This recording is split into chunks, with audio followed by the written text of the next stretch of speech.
One of the books I'm reading right now is Be Your Future Self Now by Dr. Benjamin Hardy. Now, I've recommended Dr. Benjamin Hardy's book on personality isn't permanent, and I've always loved the way he takes a lot of historical information, a lot of research from a lot of smart people, and puts it together in a way that allows you to understand it, believe it, and actually apply it. Well, identity is one of those things that I was listening to about, and he was talking about that identity is one of those things that is defined by what you're currently pursuing now. Wait for that simplistic silence to apply in your head. Identity is what you're working towards right now. So oftentimes, whether it be a man who's going to be a stay-at-home dad or a man going through a transition from one career to the other or a military transition, all of those things are a change in our identity. Military transition really have a hard time with this because you're taking off the uniform, which was your purpose, which was your shared purpose in what you're pursuing now.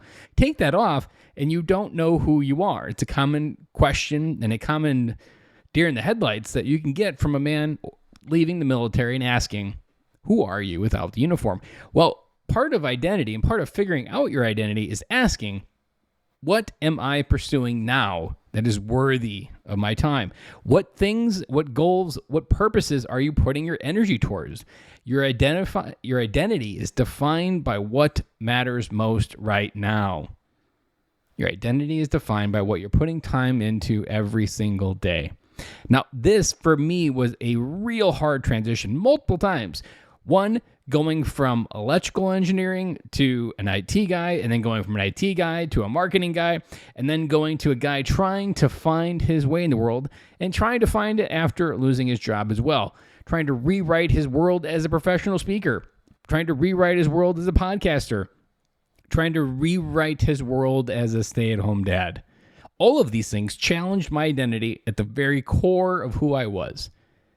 Because part of identity is realizing where you're getting validation from. So a great example with stay-at-home dad is when you're in office, there's a lot of validation for your purpose, your values, your worth. It comes from your office. They literally give you a number that says how much you are worth. Now, the downside with all of that, all of the above, is that when you become a stay-at-home dad, your identity is zero net worth. That there is no outside number valuing who you are. Now, stay-at-home moms have had this problem for years, if not decades. This is a new problem for dads because this is a role that dads are more and more likely stepping into as our world keeps going and evolving.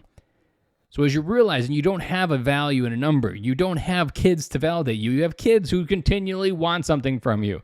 They want to take, and you get a few gives, but you're overall this person that has to find value in other ways. Your identity as a stay-at-home dad is tied to so much more than a number. Your identity and your purpose is I am a man leading my family from where I stand every single day, showing up for my kids in a way that allows them to get better.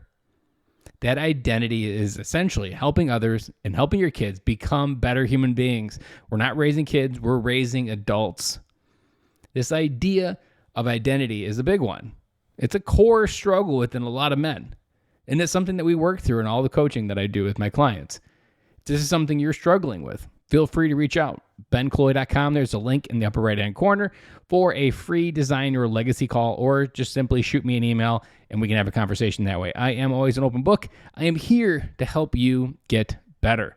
Dads, it is time we start living. It is time we start living beyond the physical rules of what the world gives us by what we define our value. It is time we go forth to create, design our best life.